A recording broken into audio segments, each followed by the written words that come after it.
Hello, my random viewers, and welcome to Randomly Offensive. Today, we will be continuing the story of Genetic Blessings in Part 2, Chapter 1. And if you missed Part 1, I will have the playlist for all 6 chapters linked right here, right now, at the tippity top of the video if you want to clickety on it and check it out if you're interested. And each part will be 6 chapters long, so every time I finish a part, I will add 6 more chapters to the playlist. With that being said, let's continue Genetic Blessings, Part 2, Chapter 1. 3 days have passed since their defeat in Nevada. 3 days have passed since the loss of their dear friends Jim and Jake. And 3 days have passed since Vince and Alex failed to protect the orphanage and the countless children they had sworn to protect, that they've worked so hard to protect. And with Jasmine and Vince giving up, they had retired in the rooms of Vince's hideout, neither one of them leaving, talking, eating, or drinking, as Vince drowns himself in his own sorrow as he smokes cigarette after cigarette after cigarette, with Jasmine not even being able to gather the strength to get out of bed, mourns the loss of Jim and Jake, while Alex and Al have refused to give up, while Alex scours the internet and watches her computer for any sign of the chief making a move, and finally, she notices a worldwide contract with a $12 billion bounty on every single one of their heads, as every GBA unit and Genetic Blessing mercenary accepts the contract to hunt them down and receive the $12 billion prize. Alex stands up, knowing that it is time to do something. Al is burying himself in books as he studies non-stop, night after night, trying to find anything he can on the genetic blessing called the God Orb. Its origins, what it is, all the theories, all the myths, where it could be located. However, it is to no avail as he throws the books down. This is incredibly useless. I don't know how to do any of the investigations or any of the tracking without Jim, and I don't know this world the way Jasmine and Vince knows this world. I don't even know where to begin trying to find where a theoretical, mystical, rumored genetic blessing might even be located. I have no idea if the God Orb's even a real thing, and even if it was, I would not be able to find it, says Al as he's yelling to Alex, and Alex, standing up from the computer as she watches countless contracts be accepted, looks at him and nods her head. Yeah, I know. We cannot do this without Jasmine and Vince. It's time to get our friends back, she says, with Al standing up. I couldn't agree more. I'll get Jasmine, you get Vince, says Al as he heads to the room of Jasmine, with Alex looking at the door of Vince, not knowing if she should walk in, and somewhat scared to see what condition Vince has put himself in. But she opens the door anyways, and there sits Vince on the floor in the corner, coming off weaker than she had ever seen him, wrapped up in a blanket, with his ashtray mounting over and overflowing with cigarette butts and ashes, as he is surrounded by empty cigarette packs and still smoking a cigarette while already getting another one ready. Alex looks at the man that she once saw as invincible, as immortal, and realizes that he is truly broken, and she begins wondering how she's gonna bring her friend back. "He's not gonna stop, says Alex to Vince. "Even if you give up, even if you surrender, he's not going to stop. And he's going to eradicate more of the younger generation. He's going to kill more genetic blessings, and he is most likely going to target more orphanages." So she says as she walks up to Vince and kneels before him, "What are you going to do about it?" she says, as Vince finishes a cigarette in his mouth and lights up the other one he already had prepped. He looks at her. "What can I do? I wasn't strong enough to stop him the first time.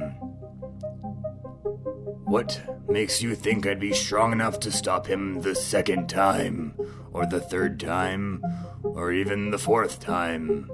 says Vince, as Alex looks at him angrily, because the first time you went on your own, the first time you left me, Jasmine, Al, Jim, and Jake, and if we would have all gone there, "You would have all died," interrupts Vince. "This isn't something that can be solved by the power of friendship, Alex. This is a man who is at the pinnacle of genetic blessings. He's at the pinnacle of evolution, and walking among us, he might as well be called God," says Vince, with Alex looking at him. "No, I don't agree with that. I don't agree with that at all. But we never planned on defeating him the way we are now, did we? That wasn't a part of the plan." "The plan didn't work. We failed the plan. Hundreds of children dying was never part of the plan. Jim and Jake dying wasn't a part of the plan. We had already failed the plan," says Vince, as he aggressively smokes his cigarette. "No, but we always planned to get the GBA on our side, and now they are. And all we have to do now is find the God Orb." "Do we even have any leads? Do we even have proof that the God Orb exists?" says Vince, as Alex grabs him by the arm and begins pulling him up on his feet while she stands up and looks at him. "Well, you'd have to talk to Al. He has been studying non-stop on everything he could find on the God Orb, and I think you'd be interested on some of the things that he now knows," says Alex, with Vince looking at her. "All right, very well. Just give me time to prepare myself to leave this room. I don't need to appear weak to more than one person," he says, and so Alex nods and leaves the room, with Vince looking at himself in a mirror. "With me, it has always been a facade," he says to himself. "But what about you, Chief? Is it a facade? Are you really as strong as you come off? I can't guarantee that you have any weaknesses, or that you could even be defeated. But somewhere, I have to hold hope that you are not as strong as you appear," he says as he goes to his wardrobe and looks at all of his tailored suits, his ties, his cufflinks, and watches. "For now, I'll keep up my facade, and maybe one day I'll be as feared as you, and I will use it to keep the world safe from tyranny that men like yourself bring to the world. And when I accomplish that, I can finally say goodbye, says Vince. And meanwhile, Al sits at the edge of Jasmine's bed, looking at her while she is motionless and just staring in the middle of nowhere, truly broken at the loss of her two friends. Meanwhile, a man with a cowboy hat, blue jeans, and cowboy boots with a poncho draped over him sits on the tailgate of a very large black pickup truck while he holds a revolver in his right hand and shuffles 3 bullets in his left hand, and he looks up at a barn that is across the field from his truck with 3 men hanging from the side of the barn with butcher meat hooks stabbed through their shoulders as they're hanging by nothing but their own flesh, screaming in pain. And the man looks at his revolver and then looks at one of the bullets. "This one here's for them guardian types," he says as he puts the bullet in the revolver and looks at another one. "And this one's for those mentalists. Them kinda scary if I'm being honest. They terrify the hell out of me," he says as he puts the second bullet in the revolver and then closes the chamber as he looks at the third bullet and then looks at one of the men. "This is for them aggressive types, but I've never really needed this one. It does make a hell of a bang, though," he says as he throws it on the ground and finally stands up from the tailgate as he points with his revolver to a man in the middle hanging from the meat hook and pulls the trigger. And as the bullet connects with the man's skull, the man bursts into ice and then self-destructs in an icy explosion.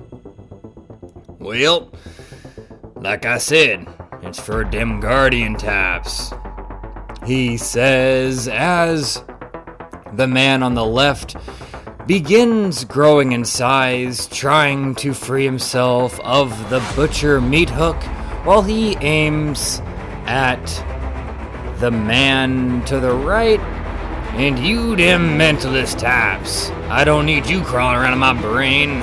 You might get my browser history," he says as he pulls the trigger and a loud whistling, booming, rocketing sound comes from the bullet, and as it enters the guy's skull, his brain explodes due to his eardrums not being able to handle the sound, and then the big, bulked man manages to release himself from the chain, and as he drops, he becomes 2 feet taller and bulked in muscle.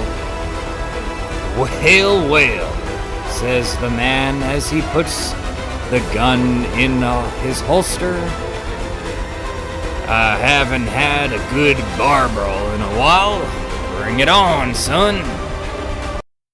The bulked man then begins charging at the Western man as he gets a smile on his face.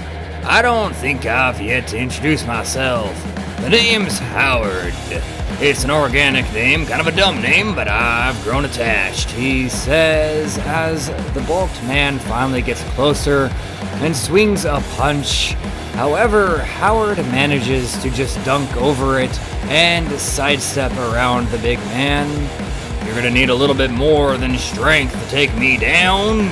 Show me some skill. Show me some rope-a-doping," he says as the bulked man swings his punch into a reverse rounding elbow, swinging it to Howard once again. However, Howard just dunks over it and sidesteps to the other side.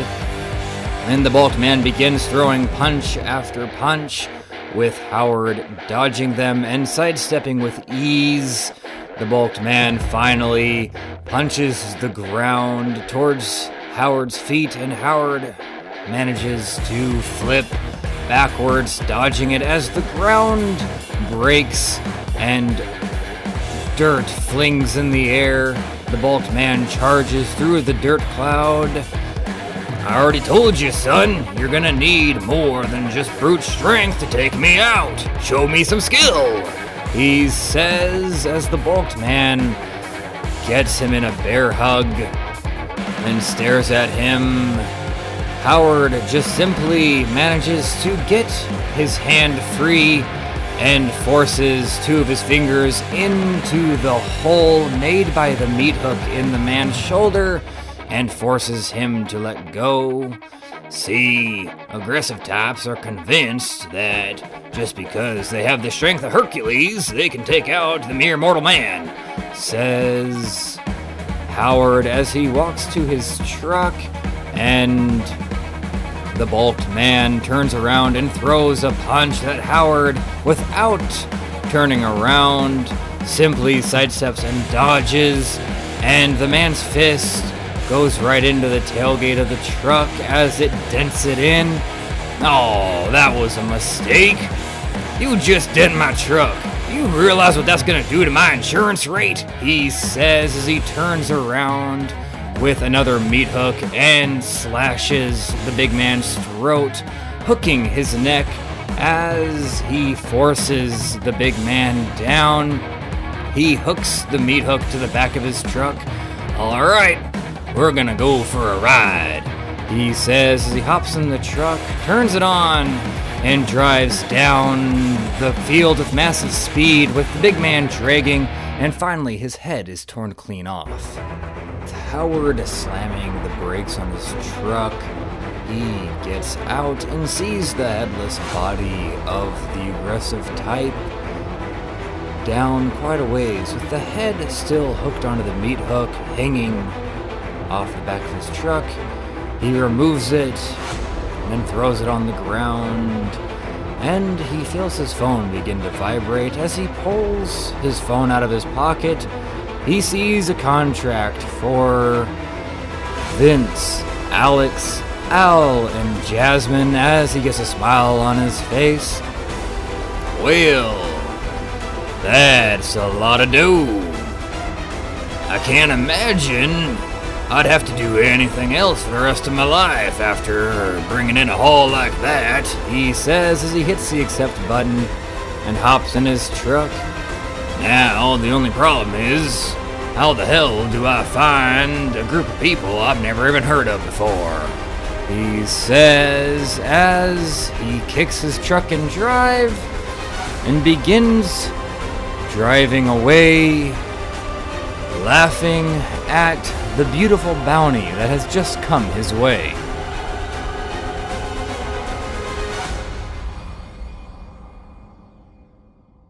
Back at the hideout, Vince has finally left his room and entered the kitchen with Al and Alex looking at him, and then Jasmine exits her room as she enters the kitchen, and Alex looks at Al. Well, how'd you get her to come out? She says, with Al smiling. Don't worry about it. Not everything needs to be shared, says Al, with him looking at Vince. How'd you get him to come out? He says, with Vince looking at him. Don't worry about it. Not everything needs to be shared, says Vince, with Al smirking at him. Alrighty. Alex told me you had some useful information on the God Orb, and though I have my doubts, I'm curious. What exactly did you find? Says Vince, with Al smiling, standing up. You know, ever since I joined the GBA, I felt pretty useless. But now I really did earn my keep, he says, as he opens up multiple amounts of folders and files, telling Alex to open up certain tabs on her computer screens, with Vince impressed with the initiative Al has shown. Alrighty. So, the God Orb, I'm pretty sure it does exist. I'm pretty sure that multiple amounts of men have contained the God Orb. The only problem is it's too powerful, and it kills them within seconds, minutes, or maybe hours of them having it. You see, the God Orb's way too strong for anyone to truly consume, except for one man, and that man's name was Count Dracula. He had it for like the last 3 years of his life before it managed to kill him off. Dracula. You're telling me Dracula had the God Orb? Says Vince, with Al nodding excitedly. Yes, he had the God Orb, because when I first joined the GBA, Jasmine told me that Dracula was one of the genetic blessings who grew so strong that instead of being a part of our history, he was a part of our folklore. Well, the problem with that is I couldn't figure out what genetic blessing he would have been. He wasn't an aggressive type or a consumption type or a guardian type. He definitely wasn't a manipulation type or a mentalist type. So what type was he? Well, he only had those abilities that put him into folklore for about 3 years. The end 3 years of his life is when he became a legend, and the things he did were so abnormal. They were godlike. And there's really no record of his death, which is why people think he was a vampire and why people were like going on and on and on and on about the myth of Dracula. So, with that being said, he was killed by the God Orb, just like so many men. The God Orb was one of the first orbs. If you believe in the legends, if you believe in the folklore and the myths and all that fun stuff, the God Orb was the first orb. And it generates genetic blessing orbs. It is where all the genetic blessing orbs comes from. So, it has literally every single genetic blessing type within it. Plus, maybe more that have yet to be discovered, says Al, with Vince looking at him. This all seems awfully far-fetched with just Dracula being your base, says Vince. Well, yeah, but what about this? What if every single mythology, everything about, I don't know, Greek mythology, Norse mythology, so on and so forth, originated because one man or a group of people managed to contain the God Orb for just a few hours, long enough to create all these legends. The God Orb's at the center of it all. So where do we find the God Orb? Says Jasmine, with Al looking at her. Yeah, I have no idea, says Al, with Vince sitting down frustrated. Oh, what was the point in all this information if you don't know where it is? Says Vince, with Al putting his finger up. There is a lead that I found that could help us find it. However, should we really find it? Says Al, as he puts his hands together and nodding his head to the side, with Vince glaring at him and Jasmine looking at him concerned. Why would we not want to find it? Says Jasmine, with Vince supporting. Yes, why would we not want to find it if it's going to allow us to beat the chief? Says Vince, with Al sitting on the table. Well, did you not hear me? There's been nobody strong enough to keep the orb. It kills them. When you consume the God Orb, when you accept the God Orb, it will kill you because no one's strong enough to contain every single genetic blessing. And that's why when you consume a genetic blessing, you can normally only have one, right? Like, I haven't seen anyone that has more than one. It's because we're not strong enough. If any of us consumes the God Orb, we will die, says Al, with Vince lighting up a cigarette. Alrighty, well, That's a small price to pay, and so that you guys don't have to live with the burden, I'll absorb it, says Vince. With Alex looking down, saddened at the words of Vince, but at the same time knowing that Vince has always been willing to give his life for this cause, doesn't argue. With Jasmine and Al looking at Vince. So that's it then, says Al. We're just going to assume that one of us is gonna have to sacrifice ourselves to save the world. Alright, fine. Whatever. If you guys are okay with that, then let's look for the god Orb. There's a woman. There is a mystical type woman who lives in the middle of nowhere, and, well, she's been sending emails to Alex on my behalf, and she claims to know information about the god Orb. Exactly what it is, the exact origins, and where it may be kept. So, let's go find a god Orb and watch one of us die. I'm sure it'll be a really fun frickin' time, says Al, as he gets up off the table and storms into his room, with Vince raising an eyebrow. Does he not realize the stakes? Says Vince, with Jasmine rubbing her forehead.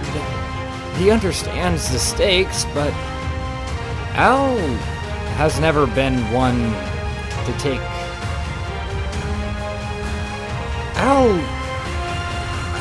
I don't know, Vince, she says as she gives up trying to push out her words. We don't have time for this, says Vince as he stands up and walks to a thermostat that is set at 75 and turns it as high as it'll go. With only a few minutes passing, Al exits the room. Alright, what is the deal? He says, looking at the thermostat as he goes to turn it down. He smacks the hand of Al. Listen, Al. We don't have time for you to pout and whine, he says with Al staring at him. I am not pouting and whining. This is stupid. This is stupid. You just volunteered for yourself to die. Do you know how dumb that is? Says Al, with Vince staring at him. I am not going to turn the thermostat back down until you stop whining. I am more than willing to sacrifice myself. Yeah, I know you are, responds Al, but no one else is willing to let you. Alex, do you know what that's going to do to Alex? You're going to leave her alone. She is dependent on you. She loves you. I kind of like you. And imagine the pain you're going to give Jasmine. Okay, I have to worry about her feelings because I'm going to be with her for the rest of my life. But she still cares about you, doesn't she? Says Al, with Vince now not knowing how to respond to this, with Jasmine feeling like she got thrown under the bus. Wait, Al, I don't think you got that accurate, she says. Oh, what? You're gonna tell me you don't care about Vince? I'm not saying you still have feelings for him, but you care about him, or else you would not have sided with him to protect the orphanage. And yeah, I know, kids' lives were at stake, but there was more to it than that, and you all frickin' know it, says Al, as he walks past Vince and turns the thermostat back to 60 instead of 75. Now, you guys are gonna hear me out. We are only gonna look for the god Orb if you have my permission, because I'm the only one that knows where the lady is. And with that being said, the only way you're gonna get my permission if we all agree that no one's gonna make a decision on who is going to absorb the god Orb and sacrifice themselves, because that should not be something that we just decide right now. We need to wait. We need to wait and think about it. And there might be another way. Once we get the god Orb, maybe we can use it without absorbing it. There's tons of possibilities, but I don't want us just marching in there knowing that one of us is gonna die. I'm not having it. It's not happening. It's not happening. It is not. No, says Vince as he wags his fingers at all three of them. With Vince deciding that arguing about this is a waste of time. Fine, Al. We will not decide if one of us are going to die, and we will not decide if we need to be used as sacrificial lamb or who that person will be until we find the orb. How does that sound? Sounds great, says Al. Vince, throwing his hands up. Alrighty, well then, let's go find the orb. I'm gonna go buy a jet, says Vince, with Al looking at Alex. He has the money to buy a jet? He says. As Vince leaves the hideout, Alex can only smile at Al. That was a pretty good bluff, she says, as Al nods back to her. Yeah, I know. So, where exactly is the old lady? He says, as Jasmine, smiling at this, realizing that Al had bluffed about knowing where the old lady was, and that Alex was the one that had the coordinates, but was okay with the lie, because it was coming from a good place in Al's heart, as Alex roams her computer to find the emails. She then types in the coordinates and brings it up on a map. Alrighty, well, it would appear she is somewhere in Arizona. She's in a very small area. It looks like she's living in somewhat of a hut, and quite literally in the middle of nowhere. No electricity or water. She's completely boondocked, she says, with Al jotting down a map on a piece of paper. With Alex looking, you realize that I can just pull up my GPS, right? And we're flying, so road maps aren't going to do any good. And Al nods, yeah, I know, but anything can happen. So, old school is always good to have in your back pocket, he says, as he folds the paper and puts it literally in his back pocket with a smile. So now we just wait for Vince. And I guess we're gonna fly to Arizona in a jet, he says, as he sits down and starts drinking a cup of coffee. Meanwhile, Howard is driving down the road in his truck when his phone begins to ring, and as he looks at the caller ID, nothing shows up, so he answers, Yeah, who might be calling? He says, with the voice on the other side. Hello, Howard. This is the Chief from Sector 47 of the GBA. How have you been? Well, besides the fact that I'm hunting your Sector 47 right now, it seems like it's doing all right, he says, with the Chief laughing on the other side. Good, very good. However, do you even know where to start looking? No clue, old man. I'm just kind of driving around, hoping to find a lead somewhere. Why? You got a tip for me, old man? Indeed I do. I've been tracking their activities on the internet, and they have been emailing an old lady, and plan on meeting her in a specific location in Arizona. I will send you the coordinates, and perhaps you can finally deal with this problem and collect the $12 billion bounty. Well, that'd be awfully kind of you, old man. I'm looking forward to receiving that them there text. As Howard hangs up the phone, he immediately gets the text with the same coordinates that Alex, Al, Vince, and Jasmine are about to head to.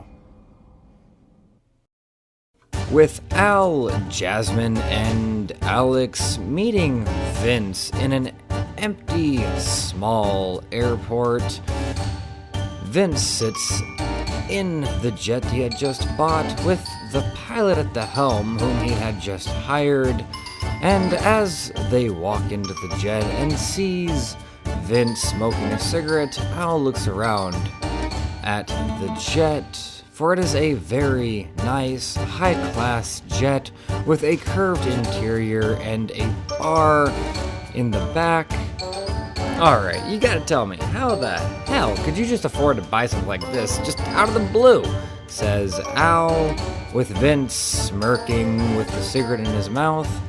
Quite simple, Al.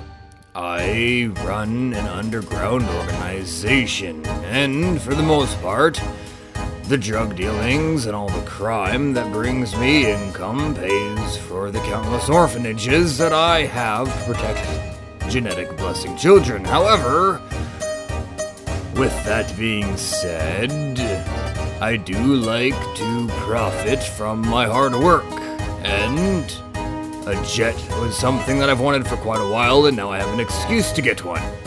Says Vince, with Alex giving the pilot the coordinates. Alrighty, well, it is time to head off, she says, as they sit down and the jet takes off, and it only takes them a couple of hours to reach Arizona, where Vince had already had a car and driver ready to pick them up.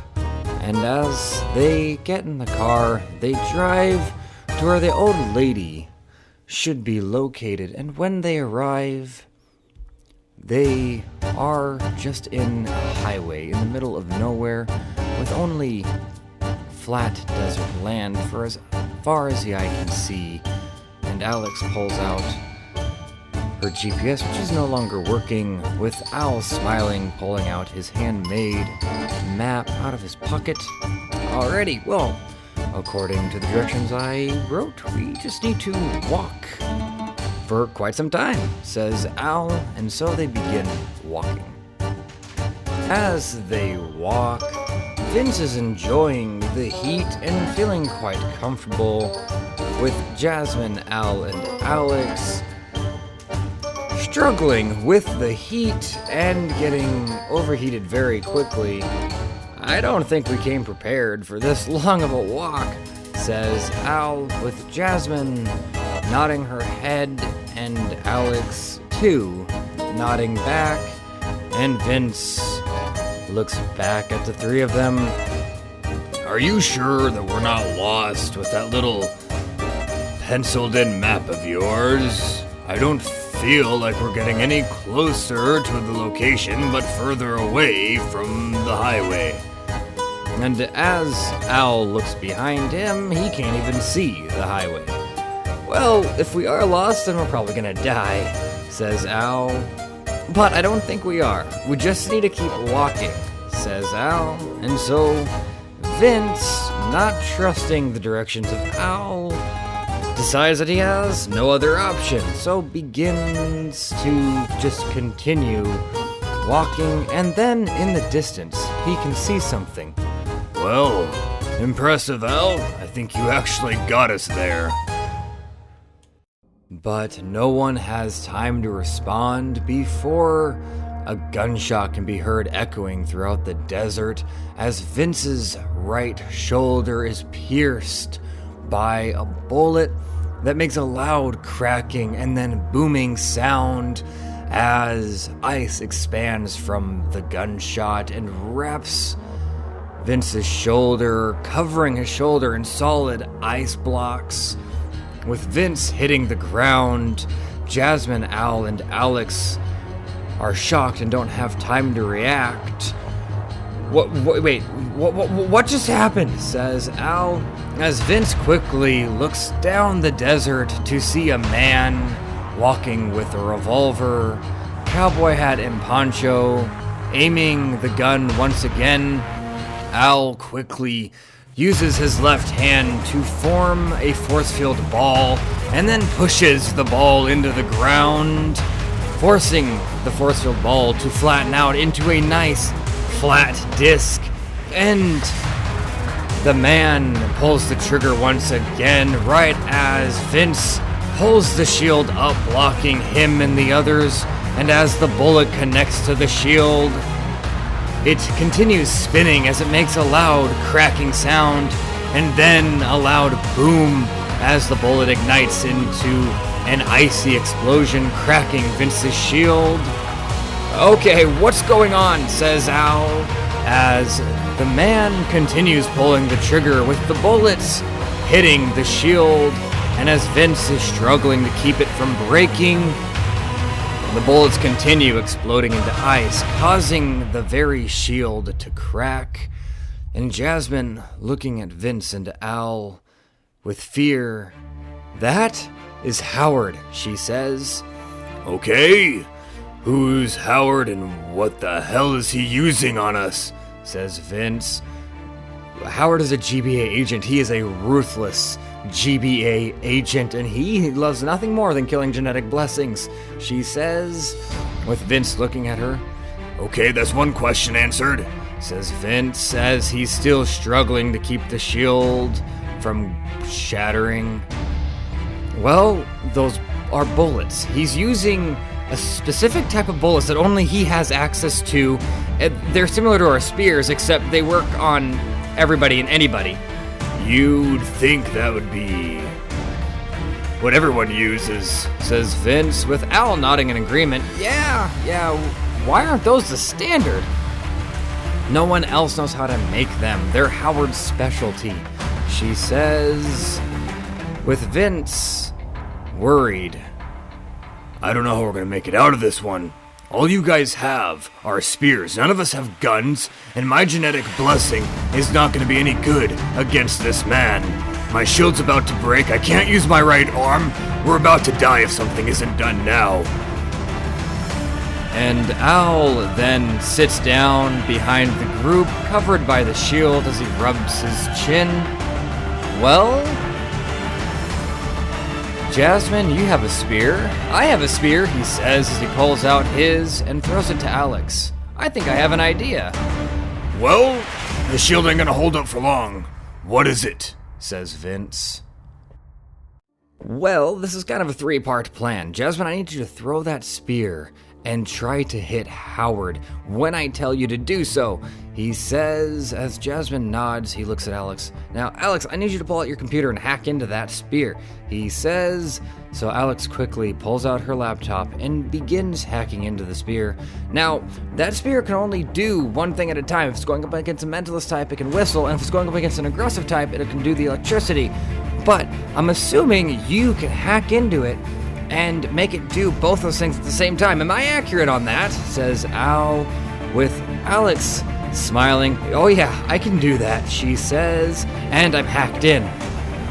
Very good, replies Al as he walks up to Vince, watching the shield as the bullets connect and expand into ice.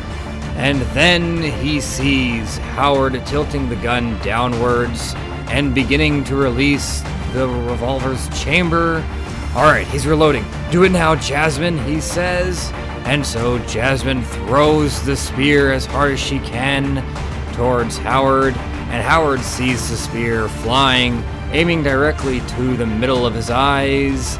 And Al begins to count. Alrighty, Alex, 3, 2, he says as the spear flies through the air, and right before it connects to the skull of Howard, he gently sidesteps and the spear misses, stabbing into the ground next to his feet. 1, do it now, he says, as Alex causes the spear to make the loud whistling sound, making Howard's eardrums ring, with the electricity going off at the exact same time, blinding him, with his ears and his eyes being incapacitated. Al looks at Vince. Alrighty, that'll give you about 30 seconds, he says.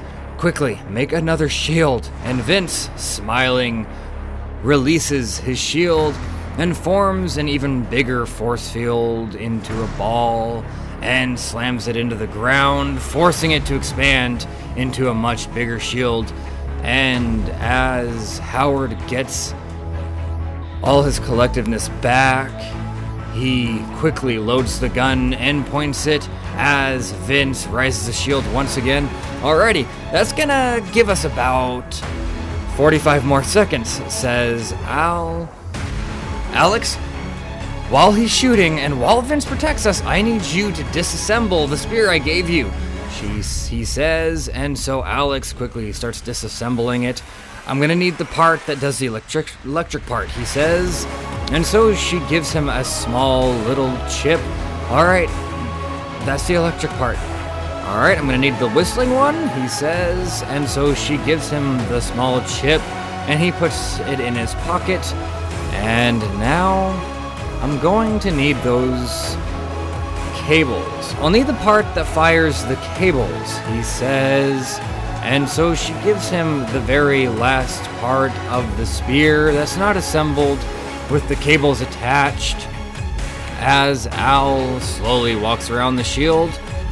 And the rest I think I can handle. You guys just hang tight, says Al as he reaches in his pocket and pulls out a thumbtack and looks at it, remembering all the training that Jim and Jake had given him, with Jasmine seeing Al looking at the thumbtack and Vince not having the context.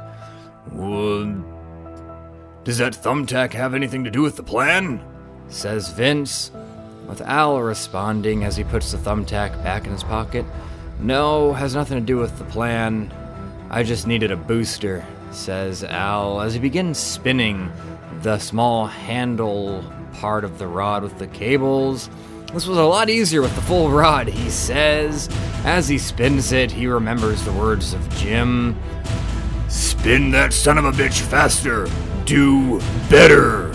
He remembers, and the handle begins spinning at an incredibly fast rate. As he aims it at Howard, he pulls the trigger, and the cables fly towards Howard, intertwining with themselves. However, Howard notices that the cables aren't aiming at him, but the spear next to him. As the cables connect to the stabbed spear, Al quickly hits the button to retract the cables, and it pulls Al with tremendous speed directly towards Howard. Well, son, is that your plan? He says as he aims at Al and pulls the trigger. Al lets go of the spear, and the momentum forces him to do a somersault across the ground, dodging the first bullet, and then Al forces his feet to plant on the ground, with the impact and speed forcing Al to fly into the sky. Howard continues shooting at Al, and as Al is falling towards Howard, he throws one of the small chips, and as it shatters on the ground, a large explosion of electricity ignites, forcing Howard to cover his eyes. With Howard's eyes being covered, Al lands onto the ground while using the impact to deliver a massive punch connecting to the jawline of Howard. And with Howard getting stumbled back, he picks his gun up and aims it at Al, who is only inches away. However, before he has a chance to pull the trigger, Al quickly pulls out the chip with the Mentalist type Soundwave chip and smashes it against the side of Howard's skull. And as the chip breaks, it releases an incredibly harmful, loud, screeching sound that echoes throughout the whole desert, bringing pain to Howard, Al, Jasmine, Vince, and Alex. As Howard, being the brunt of the force, drops, not being able to contain, holding his gun. Al tackles Howard to the ground and begins punching at Howard, with Howard blocking and trying to keep the punches from connecting. He finally manages to roll Al off as he stands up and fixes his poncho and looks around for the hat that has been fallen off. Now, you've done it. You're starting to undress me, and I don't appreciate it. I don't really roll that way, says Howard as Al's standing up. Wait, what? I said you're undressing me. I don't know where my hat is. Dude, we're fighting for our life right now. I don't think your hat is a... What? Says Al once again, with Howard seeing his hat and walking gently over to put it back on his head. And then he looks at his revolver. Well, I don't think I'm gonna need it. You're wanting a fist fight, is that right, son? Well, come on, you're about to spar with the best. He says, with Al being very confused. Hold on. Aren't you trying to kill us for, like, the greater good or something like that? The greater good? No, I don't care why I'm killing you. All I care is that I get paid the $12 billion. So, you're doing this for money. Well, that's not right. What's not right about it? If I kill you guys right now, do you realize no matter how much society changes, I will never have to worry about utilities or mortgage or gas prices ever again? Says Howard, with Al raising his eyebrow, getting even more confused at this peculiarly odd fight that has just happened. Well, if you need help with money, we can help you out with that, says Al, with Howard getting confused. Well, no, I don't need help with money, son, responds Howard. Well, you just said that you're struggling with mortgage and utilities and fuel prices, and, we can hook you up with a Toyota Prius, really good on fuel mileage, and we can get you into Section 8 housing. No, I think you missed the point, son. I don't need that kind of help. Plus, what kind of man drives a Toyota Prius? I ain't ever gonna drive a Prius. I like my trucks, and I'm always gonna like my trucks, so I'm always gonna drive my trucks, says Howard, with Al shrugging his shoulders. Well, all right then, we really can't help you then, can we? I don't need your help, I need you dead, says Howard, with Al just staring at him. And Vince, Jasmine, Alex are watching the two argue as Vince retracts his force field. Well, that de-escalated quickly, he says, with Jasmine scratching her head. Yeah, I'm not 100% sure what's going on right now. And Vince begins walking towards Howard and Al as he uses his left hand to pick up the gun that is laying on the ground. He points it at Howard.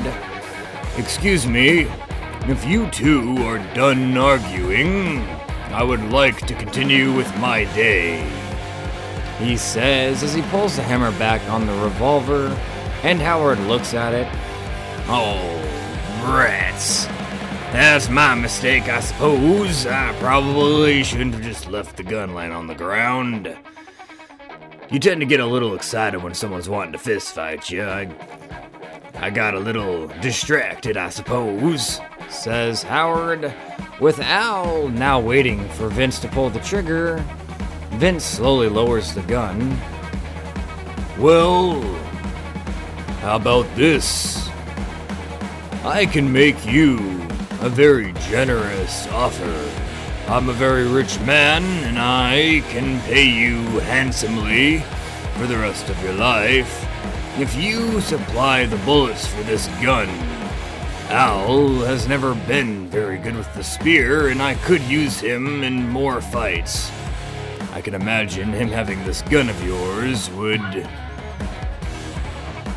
greatly benefit my cause, says Vince, with Howard smiling and grabbing the top of his hat. Well, so you trying to recruit me, are ya? No, not quite. Simply wondering if you would like to make easy money by making us bullets and occasionally helping us out.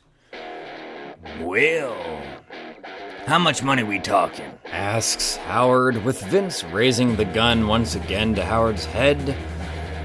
A lot more than if I were to kill you now. It's hard for a dead man to make money. With Howard smiling. No, that ain't gonna do, son. Give me an actual price. I don't mind if I die, if it means I don't have to live in poverty.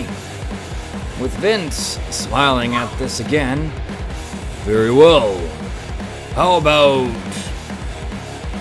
let's say 50 grand every month until I die, says Vince, with Howard smiling.